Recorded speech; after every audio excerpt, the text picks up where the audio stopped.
Hello everyone and welcome back to Mass Effect 3. In the last episode, which is the end of the last chunk, we had the issue on Thessia. We lost the beacon, which contained a Prothean VI, which would have been crucial to building the Citadel, which was a bit of a shame. This episode, we're actually not going to be dealing with tracking down Kailang right away. We've got probably about 2 episodes, maybe 3, of side content first. Then we'll be going on and doing our next chasing down of Kailang. For now, I've come down here to the crew deck, because I want to shuffle around my bonus powers a bit. Marksman is fun. That actually just... There we go. Oh, it is bonus powers I want. Marksman is fun, but we've got some other options here. Quite a lot of options here, actually. We can get Javik's Dark Channel now. Slam. Warp Ammo, we've already had. Inferno Grenade is quite nice. I will show off, for now, I think, Carnage.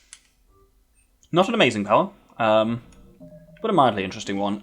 So Carnage is James's bonus power, and it's basically a big blast of rip targets to shreds with this vicious blast. Major collateral damage for enemies nearby, effective against armor. So let's level this up all the way, because we get all the points back, so we can always just level whatever our bonus power is up to maximum beams, which is great. We'll give it radius. The impact radius on this is fun. Incapacitate or recharge speed. Let's incapacitate, folks. And then armor damage or damage. Let's do damage. Armor actually doesn't come up that often in this. It's always just in big units like, Atlas mechs and whatnot. Cool. With that, we got a side mission to do. We know there is an N7 communication hub that's under attack in the Ontarom system. Let's head over there. So in this kind of, Ontarom is the planet, sorry, in the Newton system, there's actually nothing else to see here. There's no scanning to be done, and there are no other systems to go to, so all we have to do here is this one mission. Ontarom, I believe we may have visited this in Mass Effect 1, the name sounds very familiar. This habitable world has been living in the shadow of disaster long before the Reaper War. Its moon's orbit is decaying, yes I do remember this one, causing tidal disruptions and electrical storms before its eventual collision. You can see the moon, coming in Mass Effect 1. When humans settled on Ontarom, the Asari derided it as foolish, but today the humans look prescient. The communications hub they set up on the planet has hundreds of quantum communicators whose information is spread through broadcast on the planet and beamed out via a convoy. While Ontarom has yet to be attacked by Reaper forces, it is likely just a matter of time. So this is a very Cerberus-y fighty mission, so I am going to take some of my hard hitters with us. Garrus and James. Oh, here's something I found out, If you look at there, it says armor bonus. That one's weapon damage plus 25%. We change his appearance, it's now weapon damage plus 25%. We change it again, and it is shields. Basically, each have their 2 alternate appearances which offer the same buff, but then a different buff is offered by their kind of default one, which I actually never knew before. I thought they were purely cosmetic, but they're not. So James is on weapon damage there as well, and his other one is shields, same as Garrus, I think.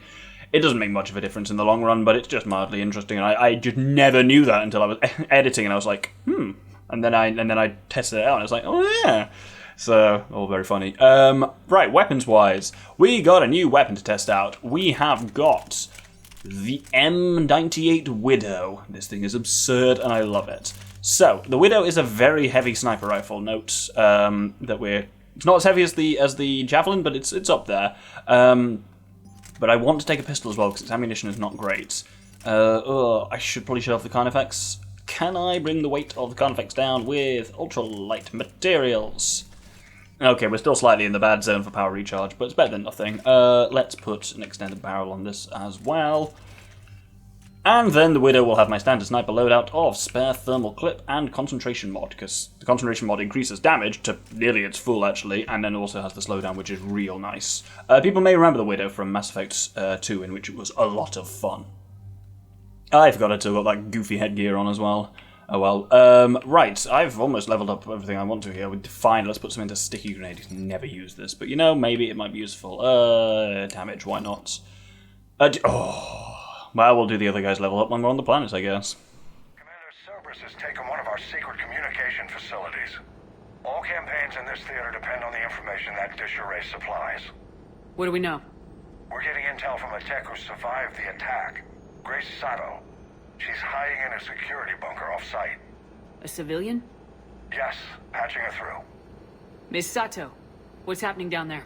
I'm staying hidden, but I'm the only one left. They're trying to hack into our systems to access Alliance operations protocols. I'm tracking their activity, but they're bound to find me sooner or later. Hang in there. We'll be there soon. Yes. Yes, Commander. It's not ideal, but she's the only one with any traction on this. The information stored in that network is critical, Commander. If it gets into enemy hands, we'll lose a lot of good people. I'll take care of it, Admiral. See that you do. Hack it out.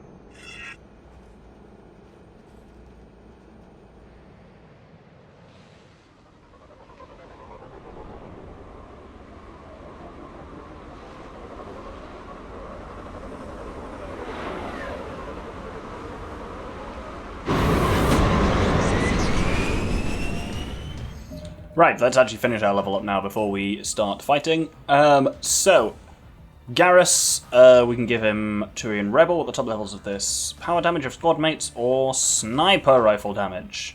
Let's give him...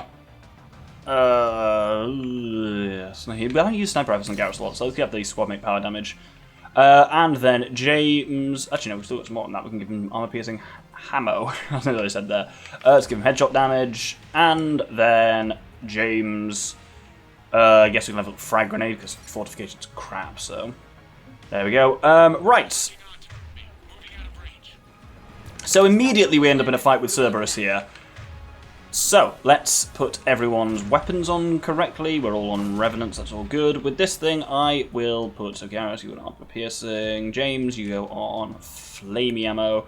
And I will go on Disruptor with this. So, the Widow is an absurdly powerful sniper rifle. If I go invisible... From hacking in.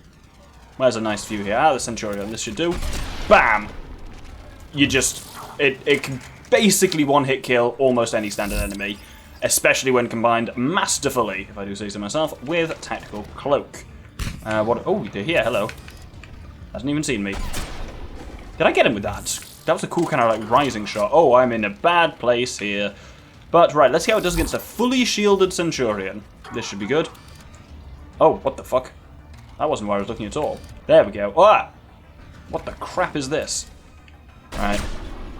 You'll notice, almost takes him out successfully, and then I accidentally sabotaged him there, but... The issue is, slow reload time, only one shot per clip, and doesn't take a great number of shots in total. It is not a particularly sustainable weapon in the long run, because as I say, it focuses on incredible firepower. But, for shots like this... Oh! Also, there's that cool moon that's kind of like falling into the planet that they were talking about. Let's shoot him. But yeah, it can insta-giblet people with incredible, alarming ease.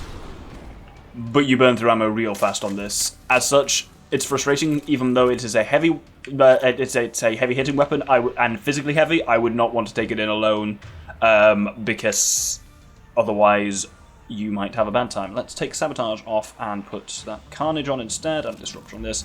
Because you can so easily just run out of ammo on it, and then you've got nothing. Because it's on full ammo there, you get 18 shots. Okay, that's a reasonable amount. It's about the same as a Javelin, but also I wouldn't take in a Javelin unattended. Anyway, right, we want to get some stuff over here. We can salvage some technology from that, but that wasn't necessarily what I was looking for. What I was looking for, is over there. There's a little side mission to be picked up from this. Cerberus encryption algorithms of some sort.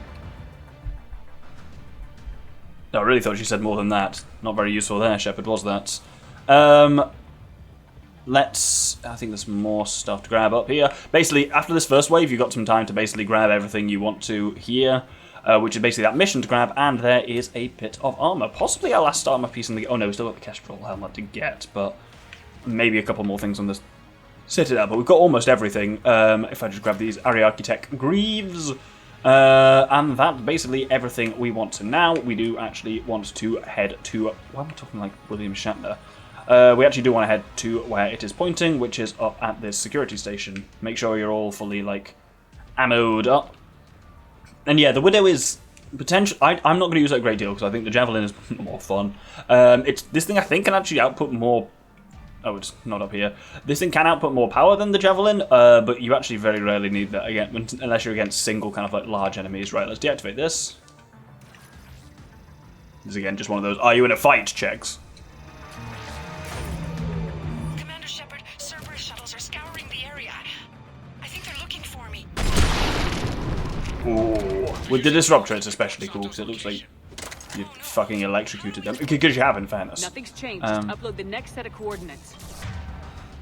Right, there's a lot of Cerberus signatures on the radar here. Oh, hello, Centurion.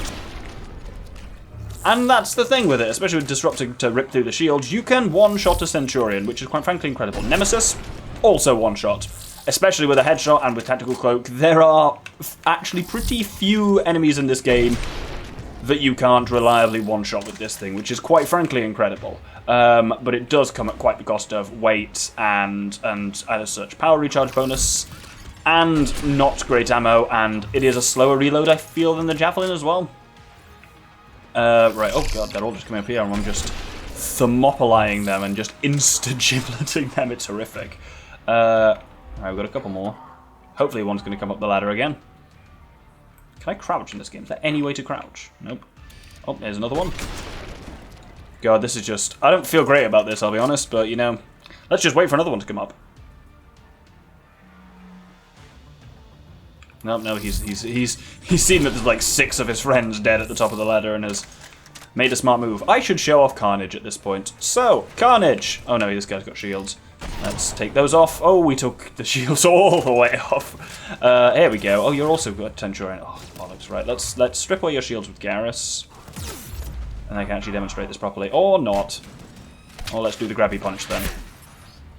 Dude, did we just kill him? Fair. No demonstrating Carnage for me then. Oh, that sounds like a Nemesis. It was definitely homing on to do a shield breaker on me. Ah, yep, I can see that. Right, I'm going to try and sneak up on the Nemesis and wherever it is and show off Carnage. Carnage is another one of those powers which, when the AI use it, it just happens instantly, but when I use it, it like throws like a... I'm about to get shield broken is what that horrible sound is. Oh, no, actually not quite. So, that was what I was going to show off with Carnage, is that Carnage, when the enemy uses it, like if I have James use it, it's just an instant blast. But with me, it throws like a kind of orb that you have to actually hit the target with, which makes it a lot less useful, I do generally find. There we go, let's try it on this guy. So, you can see it does a decent amount of damage there. That was through his shields as well, that it just did a lot of general damage to everything, and it's handy against everything: armor, shields, barriers, all of that stuff. Again, and it can arc around a thing like that, but quite frankly, it's just not the most useful for me because I've got an absurdly powerful gun, and the advantage of having of the kind of sudden oomph power output is just, if I'm using this gun, I tend to just prefer either specialist powers, you know, like Incinerate or something like that for very specific situations, or just using Tactical Cloak with a sniper rifle this powerful, quite frankly. So I don't use Carnage a great deal, therefore this will be the only mission in which I show off Carnage, but you know, I want to show each one off once. Miss Sato, are you there? Must be afraid to break radio silence. We need the final coordinates. Grace, listen to me. Can't talk. They're right outside. I know you're scared. This is more than you signed up for, but I won't let you down, I promise. Okay, Commander. Updating your nav point with the last location now. But if you get to me in time, just hurry, please. Commander, I think I can make a run and get her. Do it. Right, then we've got that one last hacking device up there, but we have to do a fair bit of fighting through to get to it. Oh, let's take out this guy's brain. Oh, that wasn't actually a headshot because of the positioning on him. But that's why Carnage can be handy, just hitting there sky high, whatever that is. I've only done it 10 times, so... Oh, right, they're up there, which is mildly annoying. So I just have to take them all out from a distance. Which is, frankly, what I excel at, so that's always handy. See, we don't quite one-shot a Centurion without Tactical Cloak, annoyingly. But... no, you can kind of arc Carnage like that, is the advantage of it being a blob that you throw, rather than an insta-hit like it is with the AI. Right, let's see if we can take out that Nemesis. Oh, she's floating in the shadows. Oh, just... I think he ducked too fast for that to be a headshot as well. In fairness, I brought along the pistol, but I haven't actually needed it so far, but this mission does have a nice supply of ammo. There are a couple of points where there is just unlimited ammo, so let's kill him with an old Carnage. So yeah, Carnage moves in a straight, like a lot of the orb-based powers, it moves in a straight line for about half of its flight, and then disappears, and then arcs later on. So you can very much, as you can see me do that, arc it over cover. Let's finish him off. And it does have quite a blast radius on it. Oh shit, out of ammo. Right, if I recharge my shield, my power in time. There we go. Oh, damn it, I was going to try and tactical cloak on that Nemesis. Nemesis are annoying. So let's... God, she's really actually made some distance. Hello, 2 Centurions. Let's not focus too hard on me. And... what the... where's she gone? Spooky woman. There we go. Oh, giblets. Giblets for all. Right. I think they're in front of me, or not behind me. Yes, they are. They're over here. So, we just need to take out this final. That's James. Where's the bloody Centurion gone? There we go. Oh, and we can finish him off with Carnage. No, we can't, because I'm out of powers. Right, let's actually finish him off with Carnage now. Whoop-bang! What the? Okay, let's shoot him up the ass then. God, I'm having a rough one. Kill him, everyone. There we go. And with that, that concludes this mission with the final hacking device.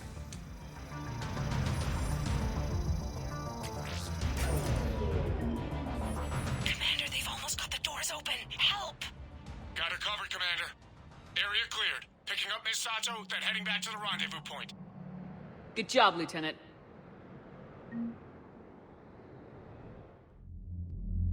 Our communication station is secure. Operations in this theater are safe again. No small task to keep it that way. How's Miss Sato doing? She has to be transferred to a nearby Alliance station. She wants to help however she can. Good. We need all the help we can get. Hack it out.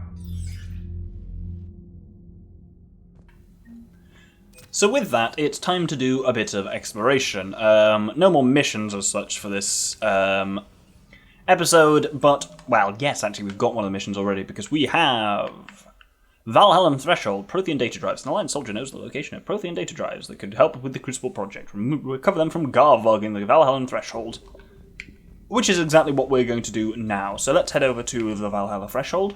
Threshold, not threshold. It's where they keep all the fresh things. Get your fruits and vegetables from the Valhalla Threshold.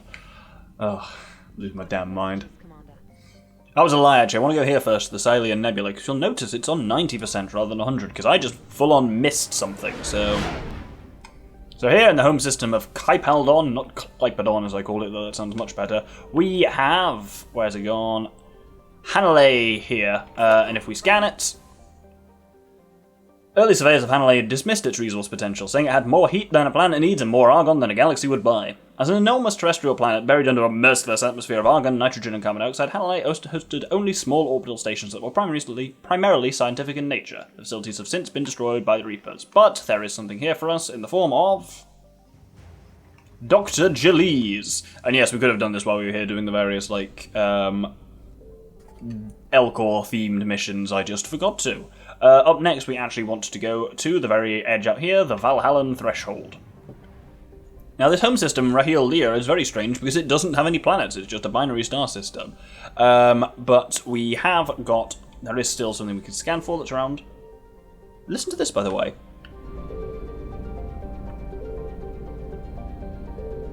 So it's making a sound when we move over this specific area, and when we scan it, indeed, that's the thing where it is. You can just hear where it's going to be, and I never knew that before. A little bit of wreckage, which we'll take, and then head over to... We've got 2 systems here, so we'll head to Micah, the further one. And here we want to scan first the planet Elohi. A small hydrogen-helium gas giant formed around a metallic hydrogen core, Elohi was the site of a rare astronomical event late last year. The comet Asaro completed its orbit of 70 standard galactic years and travelled so close to the giant that it was captured as a moon. Dozens of space probes from around the galaxy recorded this moment. Elohi is within the frost line of its parent star, where gas giants do not usually form. For this reason, it is believed to be an extrasolar capture. That paragraph is stuck on the end of about half of the gas giants in the game, I swear. But we have some useful stuff here. Emergency fuel pods. Then we've got 2 more things to grab. Sneakily hidden here is Phallas in the asteroid belt. So if we scan that from here, I'm trying to get 2 things in one if I can. Absolutely did not. One of a trio of asteroids formed around an element 0 core. Phallas is easiest to mine because of low yield ESO. A carbonaceous asteroid, Phallas has a trace of water-bearing minimals and organic carbon in the form of kerogen. And if we scan this, we get an element 0 converter. There's one final thing I need, but I think I'm concerned that Reapers have arrived. Yes, they have. Come on. Nope. Right. Let's try that again. I feel like it's around... It's towards the upper kind of right area. We're going to have to keep doing passes until I get it. Oh, there it is. Right. I've seen the thing now, at least. So I know where I'm heading. You can kind of just repeatedly jab at the Reapers like this. They're not in a great position for that, I will be honest. Oh, no! I do wonder what determines where you drop off in the system. Probably where shit is that's actually useful for you to get. Oh, no. Right, let's lead him a merry jig around here. And whoop! Oh, I'm going to be fucked the moment I come off this. Oh, I'm fucked already! Oh, that's unfair. Well, at least I know what I'm looking for this time. Really? Oh, God, I went for a drink and I respawned in hell immediately. I think this bit of fuel is going to be very difficult to get. Because I have a feeling it kills me when I get it, yes. This is going to be an interesting one. Might have to just come back for this after doing a mission, you know.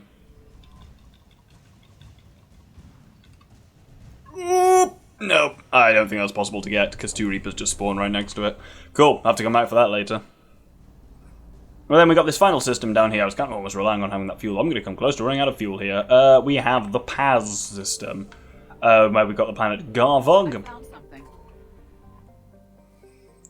In 354 CE, Garvog was considered a bargain world, given to the Krogan to placate them because no one else wanted to live on such a frozen rock. Technically a life-bearing world, Garvog had a small farm belt around its equator and well-insulated marine life in its seas. By the turn of the century, the Krogan had completely adapted, breeding hundreds of younglings in vast underground bunkers. By the turn of the next century, Garvog's narrow strips of coral reef had been destroyed by overfishing and pollutants, and excess Krogan took to the stars to find another planet to consume. Garvog was treated as an object lesson by the Citadel Council. The Krogan could not be trusted to check their own numbers. Today, Garvog is a frozen wasteland, home to corporate eco-engineering efforts trying to implement sustainable agri- and aquaculture practices. Yeah. Krogan and Vulture packs are a constant threat, and the corporations pay mercenaries well to keep their operations safe.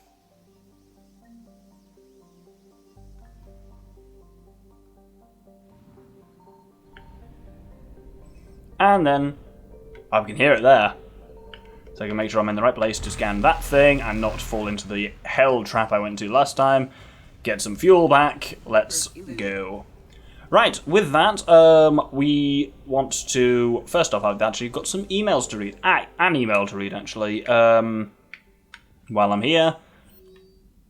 This one, Dulesh Mole from Adrian Victors. Commander Shepard, Cerberus just ambushed a Turian cruiser full of high-ranking hierarchy officials. The cruiser managed to escape, but his location was top secret. Cerberus couldn't have located that ship without inside information, and the only other person who knew the cruiser's position was Volus Ambassador Din Korlak. I've heard ugly rumours of a bounty out for his head. My advisors insist I can't bring these accusations against Korlak myself. I admit they're right. The Turian and Volus economies are tightly intertwined, and now isn't the time for the political crisis that would result. But the security of our fleet is at stake. I ask that you investigate Korlak in your capacity as a Spectre. Find out if he is indeed a Cerberus mole. I forwarded information on his last known location to the Spectre office on the Citadel. Regards, Primarch Victus. We'll be looking into that next episode. The Citadel Volus Ambassador. There we go, there it is. And to end up here, we just want to head to the Citadel. So over here in the Citadel embassies, there is this Turian at the far end. Your intel, right? I found these encryption codes on a Cerberus engineer. I thought they might be helpful. Cerberus ciphers. That's exactly what we've been looking for. Thank you, Commander. Happy days. Next up, let's head to the docking bay. And we have this bloke here. I recovered Prothean data drives from Garvog. I'll have them brought here. Commander Shepard, thank you. I'm sure that'll help with, any operation we have going. And again, sounds like he's being a bit coy about the Crucible there as what that's potentially for. But there we go. Finally, let's head over to the Presidium Commons. And up at this end, we have an Asari scientist. Yep, I can't get to her. I think I know which project you mean, and I've got a Hesperia period statue in Bay D24. Commander Shepard, that's excellent news. I'll have it sent to that project right away. Thank you so much for your help. Again, unsure if it's Crucible stuff or some kind of weird Asari stuff from Thessia, but we have some stuff we can buy here as well. Let's buy a sniper rifle piercing mod, an SMG scope, an SMG high caliber barrel, and an SMG high velocity barrel. We've taken a while to fill in some of the SMG stuff just because I haven't got a lot of it and parts of it are DLC only. Let's grab the shotgun spare clip from there, and we are making some real nice progress on that visualizer, the upgrades one. And with that, we are going to hold it there. So thank you everyone for watching. We have taken care of some missions in the kind of not Outer Rim, that's Star Wars, but you know what I mean. Next episode, we are going to be doing a fair few missions on the Citadel. We'll be investigating that potential Cerberus mole in the Volus Ambassador, and we will be chasing up a few more odds and ends here. Hope you'll join me then. Thank you very much, and good day.